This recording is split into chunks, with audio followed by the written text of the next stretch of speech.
வணக்கம்.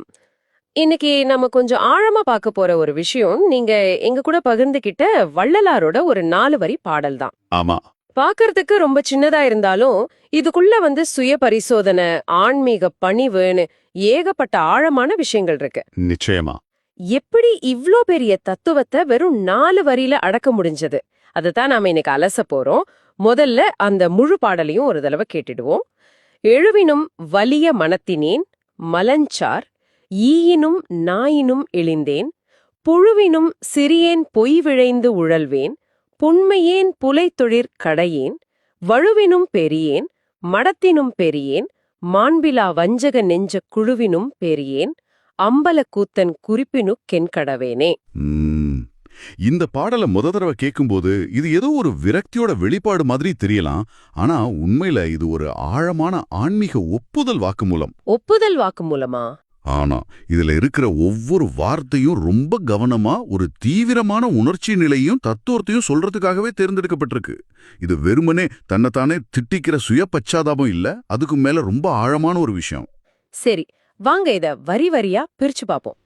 முதல் வரியோட தொடக்கமே ரொம்ப ஆச்சரியமா இருக்கு. எழுவினும் வலிய மனத்தினேன். ஆமா. இந்த எழுங்கிற வார்த்தைக்கு அர்த்தம் தேடினப்போ இரும்புன்னு தெரிஞ்சது. அப்போ என் மனம் இரும்பை விட வலிமையானதுன்னு சொல்றாரு. இது முதல்ல கேட்கும்போது ஒரு ஒரு பெருமையான விஷயம் மாதிரி தோணுது இல்லையா? ஆமா, முதல்ல அப்படித்தான் தோணும். ஆனா அடுத்த நொடியே மலஞ்சார் ஈயினும் நாயினும் இழிந்தேன்னு சொல்றாரு. அதாவது அழுக்குல மொய்க்கிற ஈய விடவும் நாயை விடவும் நான் கேவலமானவன்னு சொல்றாரு. இந்த முரண்பாட்டை எப்படி புரிஞ்சுக்கிறது? இது ஒரு அற்புதமான கவிதை உத்தி. அவர் முதல்ல சொல்ற அந்த வலிமையே அவரோட பிரச்சனைன்னு மறைமுகமா சொல்றாரு. அந்த வலிமைய பிரச்சனையா? ஆமா.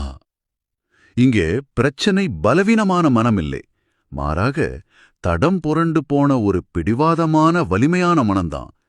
இரும்பு வளைக்கிறது எவ்வளோ கஷ்டம், அது மாதிரி தடம் மாறிப்போன ஒரு வலிமையான மனதை சரி பண்றது இன்னும் கஷ்டம். அந்த வலிமையே அவரோட ஆன்மீக பாதைக்கு ஒரு தடையா இருக்குன்னு உணர்றாரு. ஓ, அதாவது ஒரு சக்தி வாய்ந்த என்ஜினருக்கு கார்ல ஸ்டியரிங் வேலை செய்யாத மாதிரி. மிக சரியான ஓமை. கரெக்ட். அந்த என்ஜினோட சக்தியே ஆபத்தா மாறிடுது. அதேதான். அந்த சக்தி தான் பிரச்சனை. அதனாலதான் அந்த மனதின் இயல்பு விளக்க அடுத்த ஒப்பீடுகளுக்கு போறாரு. ஈ, நாய். அந்த ஒப்பீடுகள் தான் ரொம்ப அதிர்ச்சியா இருக்கு. ஈ, நாய். ஏன் இந்த 2 உயிரினங்கள்? வெறுமனே நான் பாவி அப்படின்னு சொல்லிட்டு போயிருக்கலாமே. அந்த குறியீடுகள்ல தான் விஷயமே இருக்கு. இப்ப பாருங்க, ஈ எப்பவும் அசுத்தத்தை தான் தேடி போகும். சரி. அதுக்கு தேன்ல விருப்பம் இல்ல, மலத்துல தான் விருப்பம். தன்னை ஈயோட ஒப்பிடும்போது என் மனசும் இயல்பாகவே அசுத்தமான விஷயங்களை நோக்கி ஈர்க்கப்படுதுன்னு சொல்றாரு. ஓ.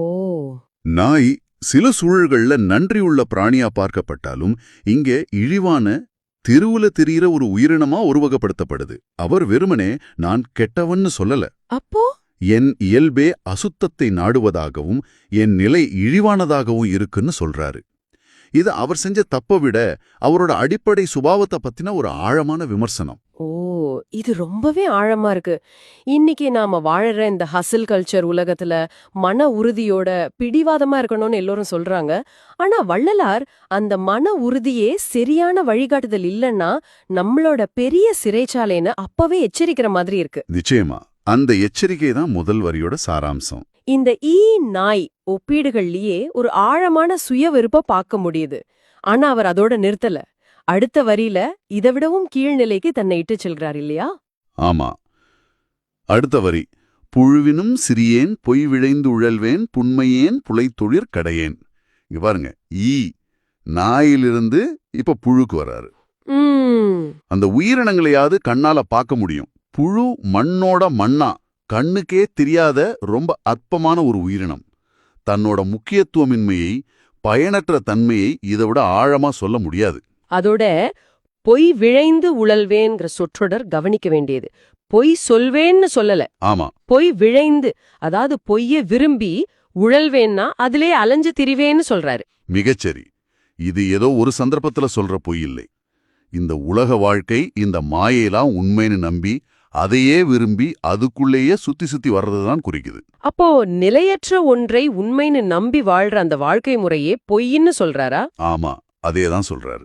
நாம எல்லோருமே ஒரு விதத்துல தி மேட்ரிக்ஸ் படத்துல வர்ற மாதிரி ஒரு மாய உலகத்துல தான் வாழ்ந்துறோம்.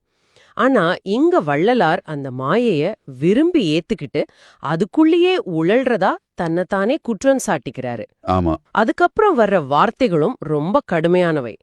புன்மையேன் அனா கீழ்மையானவன், புலைத்தொழிற்கடையேன் அனா தீய செயல்கள் செய்யறவங்கள நான் தான் கடைசி ஆள், அதாவது மிகவும் மோசமானவன் அர்த்தம். இது மொத்தமா சுயமரியாதையே கைவிடுற மாதிரி இல்லையா? இது சுயமரியாதையை கைவிடுறது மாதிரி மேலோட்டமா தெரியலாம். ஆனா இது ஒரு விதத்துல தன்னைத்தானே முழுமையா வெறுமையாக்கிக் கொள்ளும் ஒரு செயல். வெறுமையாக்கிக் கொள்வதா? ஆமா. பல ஆன்மீக மரபுகள்ல இது ஒரு முக்கியமான கருத்து. ஒரு கோப்பை ஏற்கனவே நிறைஞ்சிருந்தா அதுல எதையும் ஊத்த முடியாது. முதல்ல அதை காலி செய்யணும். சரி.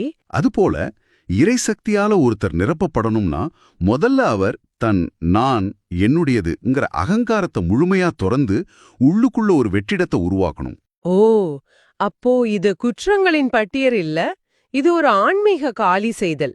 தெய்வீகம் உள்ள வர்றதுக்காக தன்னை முழுசா காலி பண்ற ஒரு முயற்சி. இது ஒரு சுவாரஸ்யமான பார்வை. ஆமா. அவர் தேடுற அந்த தெய்வீக தூய்மையோடு ஒப்பிடும்போது தன் நிலை எவ்வளோ கீழே இருக்குன்னு அவர் உணர்றதோட வெளிப்பாடுதான் இந்த வரிகள். சரி, இப்போ 3வது வரிக்கு வருவோம். இந்த வரி தான் எனக்கு ரொம்பவே சுவாரஸ்யமா படுது. வழுவினும் பெரியேன் மடத்தினும் பெரியேன், ஆமா. மாண்பிலா வஞ்சக நெஞ்ச குழுவினும் பெரியேன், நான் தவறை விட பெரியவன், நான் அறியாமையை விட பெரியவன்னு சொல்றாரு. ஒருத்தர் எப்படி ஒரு தவறை விடவோ அறியாமையை விடவோ பெரியவரா இருக்க முடியும்? அவர் தன்னை உலகின் மிகப்பெரிய தவறுன்னு சொல்ல வர்றாரா? நீங்க கேக்குறது அருமையான கேள்வி. இது ஒரு சக்தி வாய்ந்த கவித்துவமான தலைகீழாக்கம். நாம சாமான்யமா நான் ஒரு தப்பு பண்ணிட்டேன் அப்படின்னு சொல்லுவோம். ஆமா. ஆனா அவரோ தவறுங்கிற அந்த கருத்தே தன்னை விட சின்னதுன்னு சொல்றாரு. ஏன்னா அவரு தன்னையே தவறு மற்றும் அறியாமையோட மொத்த உருவமா பாக்குறாரு. தவறு எங்கிட்ட இருந்து தான் உருவாகுது, அறியாமை எங்கிட்ட இருந்து தான் பிறக்குது. அதனால நான் அந்த கருத்தாக்கங்களை விட பெரியவன்னு சொல்றாரு. இது சுய இகழ்ச்சியோட உச்சகட்டம். நினைச்சு பார்க்கவே மலைப்பா இருக்கு. அந்த வரியோட கடைசி பகுதி இன்னும் திகைக்க வைக்குது. மாண்பில்லாத வஞ்சக நெஞ்சம் கொண்ட ஒரு கூட்டத்தை விட நான் பெரியவன். அதாவது ஒரு கெட்டவங்களோட கூட்டத்தை விட நான் மோசமானவன்னு சொல்றாரு. இது எப்படி புரிஞ்சுக்கிறது? இது அவரோட உள்மன போராட்டத்தை அப்பட்டமா காட்டுது. ஒரு கூட்டத்துல தீய எண்ணங்கள் பலருக்கும் பிரிஞ்சு போயிருக்கும். ஆனா அவரோ அந்த எல்லா வஞ்சக எண்ணங்களோட மொத்த ஆற்றலும் அதோட அத்தனை சாத்தியங்களும் தனக்குள்ள ஒரு ஆளா குவிஞ்சிருக்கிறதா உணர்றாரு. அந்த தீமையோட அடர்த்தி ஒரு கூட்டத்துல பரவி இருக்கிறத விட தன்னிடம் மட்டுமே குவிஞ்சிருக்கிறது ரொம்ப மோசமானதுன்னு நினைக்கிறாரு. இது தன்னோட உள்நிலைக்கு 100% தனிப்பட்ட பொறுப்பை ஏத்துக்கிற ஒரு தீவிரமான நிலை. ஒரு நிமிஷம், இதை கேட்கும்போது ஒரு நவீன மனநல பார்வையில இது ஒரு ஆரோக்கியமற்ற சுய வெறுப்பு மாதிரி தெரியலையா? ஆன்மீக பணிவுக்கும் மனது நோக்கடிக்கும் சுய இகழ்ச்சிக்கும் நடுவுல இருக்கிற கோடு ரொம்ப மெல்லிசா இருக்குமே. ரொம்ப முக்கியமான கேள்வி. அந்த மெல்லிய கோடு தான் நோக்கம். நோக்கம்? ஆமா. ஒருத்தர் எந்த நோக்கமும் இல்லாம தன்னை வெறுத்தா அது மன அழுத்தத்துல கொண்டு போய் விடும். ஆனா இங்க வள்ளலாரோட நோக்கம் தன்னை அழிச்சுக்கிறது இல்ல, தன்னை முழுமையா வெறுமையாக்கி அந்த வெற்றிடத்தை இறைவனால நிரப்பணுங்கிறது தான். இது சுய அழிப்பல்ல, சுய அர்ப்பணிப்பு. ஓஹோ. இது ஒரு பெரிய சக்திக்கு முன்னாடி தன்னை ஒன்றுமில்லாமல் ஆக்கிக் கொள்வது. அந்த நோக்கம்தான் இதை ஆரோக்கியமற்ற சுய வெறுப்பிலிருந்து வேறுபடுத்துது. அப்படியானால் முதல் 3 வரிகளிலும் தன்னை இரும்பு மாதிரி கடினமானவன், நாய், புழுவை விட இழிந்தவன், பொய்யை விரும்புபவன், தவறு, அறியாமை, ஏன் ஒரு வஞ்சக கூட்டத்தையே விட மோசமானவன்னு ஒரு ஆழமான சுய பரிசோதனை செய்து கொள்கிறார். ஆமாம். இவ்வளவு கடுமையான வரிகளுக்கு பிறகு பாடல் அம்பலக்கூத்தனிடம், அதாவது தில்லை சிதம்பரத்தில் ஆடும் நடராஜ பெருமானிடம் ஒரு கேள்வியோடு முடியுது. அம்பலக்கூத்தன், குறிப்பெனுக்கென் கெடவேனே, சரி, உன்னுடைய திருவிழக் குறிப்பிற்கு நான் என்ன செய்ய முடியும்? இது என்ன மாதிரியான கேள்வி? இதுதான் இந்த பாடலோட திருப்புமுனை. முந்தைய 3 வரிகளும் இந்த கடைசி கதியற்ற சரணாகதி நிறைந்த கேள்விக்கான ஒரு நீண்ட முன்னுரைதான் சொல்லலாம். ஒரு முன்னுரையா? ஆமா. தன்னோட அகங்காரம், சுயமதிப்பு, நான்கிற எண்ணம் எல்லாத்தையும் தூக்கி எறிஞ்ச பிறகு அவர் தெய்வீகத்தை நோக்கி திரும்புறாரு. நான் இவ்வளவு மோசமானவன், பயனற்றவன், ஒன்றுக்கும் உதவாதவன், இப்படிப்பட்ட நான் உன்னோட தெய்வீக திட்டத்துல என்ன செய்ய முடியும், எனக்கென்று என்ன வேலை இருக்கிறதுன்னு கேக்குறாரு. அப்போ இது எனக்கு ஒரு வேலை கொடுங்கன்னு கேக்குற கேள்வி இல்லையா? இல்லவே இல்ல. இது முழுமையான சரணாகதியின் வெளிப்பாடு. அப்படியா? ஆமா. இந்த முழுமையான பயனற்ற நிலையில இவ்வளவு குறைகள் நிறைஞ்ச என்னை போன்ற ஒருத்தன் எப்படி உன்னோட தெய்வீக திட்டத்துக்கு சேவை செய்ய முடியும் அல்லது அதோட எப்படி இணைய முடியும் என்பதுதான் இதோட உண்மையான பொருள். இதுதான் பணிவின் உச்சம். என்னிடம் சரக்காக எதுவும் இல்லை, இனி எல்லாம் நீயே பாத்துக்கோன்னு சொல்றது மாதிரி. தன் கையில் இருந்த ஸ்டேரிங்க முழுசா விட்டு விட்டு இனி வண்டிய நீயே ஓட்டுன்னு சொல்ற நிலை. கரெக்ட், அதேதான். ஆஹா, இரும்பை போய வலிமையான மனதோடு தொடங்கி ஒரு புழுவை விட சிறியவனாக தன்னை கண்டு தன்னை முழுவதுமாக ஒன்றுமில்லாமல் ஆக்கிக் கொண்டு இறுதியில் இறைவனின் விருப்பத்திற்கு நான் என்ன செய்ய முடியும் என்ற ஒரு கேள்வியில் இந்த ஆன்மீக பயணம் முடிகிறது. வியப்பா இருக்கு. ஆமாம், இந்த முழு பாடலும் ஒரு பிரார்த்தனை, ஒரு ஆழமான நேர்மையான சுயபரிசோதனையோட இறுதியில எழும் ஒரு உண்மையான பிரார்த்தனை. நாம பல சமயம் கடவுள்கிட்ட ஒரு பட்டியலோட போய் எனக்கு அது வேணும் இது வேணும்னு கேட்போம். சரி. ஆனா வள்ளலாரோ தன்னை முழுசா வெறுமையாக்கிட்டு இந்த வெறுமையை வச்சுக்கிட்டு நீ என்ன செய்ய போறன்னு கேக்குறாரு. இதுதான் ஆன்மீக பாதையில ஒரு மிக முக்கியமான ஆனா ரொம்ப கடினமான நிலை. நாம ஒரு சின்ன 4 வரி பாடலோட தான் ஆரம்பிச்சோம். ஆனா அதுக்குள்ள ஒரு ஆன்மீக போராட்டம், தீவிரமான சுயபரிசோதனை, ஆழமான குறியீடுகள், இறுதியில் முழுமையான சரணாகதின்னு பல அடுக்குகளை பார்த்தோம். ஆமாம், இரும்பை விட வலிமையான மனம்ங்கிற அகங்காரத்தோட ஆரம்பிச்சு நான் உனக்கு என்ன செய்ய முடியுங்கிற முழுமையான அர்ப்பணிப்புல முடிஞ்ச இந்த பயணம் தான் இந்த கவிதையோட முழுமையான கதை. உண்மையான ஆன்மீக வலிமைங்கிறது ஒருத்தரோட மன உறுதியை நிலைநாட்டுறதுல இல்ல, மாறா அந்த மனசோட குறைபாடுகளையும் அதோட பிடிவாதத்தையும் ஆழமா புரிஞ்சுக்கிட்டு அத ஒரு உயர்ந்த நோக்கத்துக்காக முழுமையா சரணடைய தயாரா இருக்கிறதுல தான் இருக்குன்னு இந்த பாடல் காட்டுது. அப்போ இங்க பணிவுங்கிறது பலவீனம் இல்ல. இல்லவே இல்ல, அது தெய்வீகத்தை உணர்றதுக்கான ஒரு மிக முக்கியமான முதல் படி. தன்னை ஒன்றுமில்லாமல் ஆக்கிக் கொள்கிறவர்களால் மட்டுமே இறைவனால் முழுமையாக நிரப்பப்பட முடியும் என்பதுதான் இதன் உள்ளர்த்தம். உங்களுக்காக ஒரு சிந்தனை.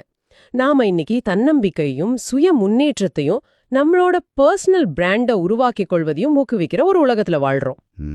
ஆனா இந்த பாடலோ ஒரு உயர்ந்த நிலையை அடைய முற்றிலும் மாறுபட்ட ஒரு பாதையை காட்டுது. அதுதான் தீவிரமான சுய இகழ்ச்சி மூலமான முழுமையான பணிவு. உங்களுக்கான கேள்வி இதுதான். நம்மளோட இந்த நவீன வாழ்க்கையில இந்த மாதிரியான ஆழமான பணிவுக்கு ஏதாவது இடம் இருக்கா? வள்ளலார் காட்டுற இந்த பாதையில ஒரு சில அடிகளாவது எடுத்து வைக்க முயற்சி செஞ்சா நாம எதை பெறுவோம், ஒருவேளை எதை இழப்போம்?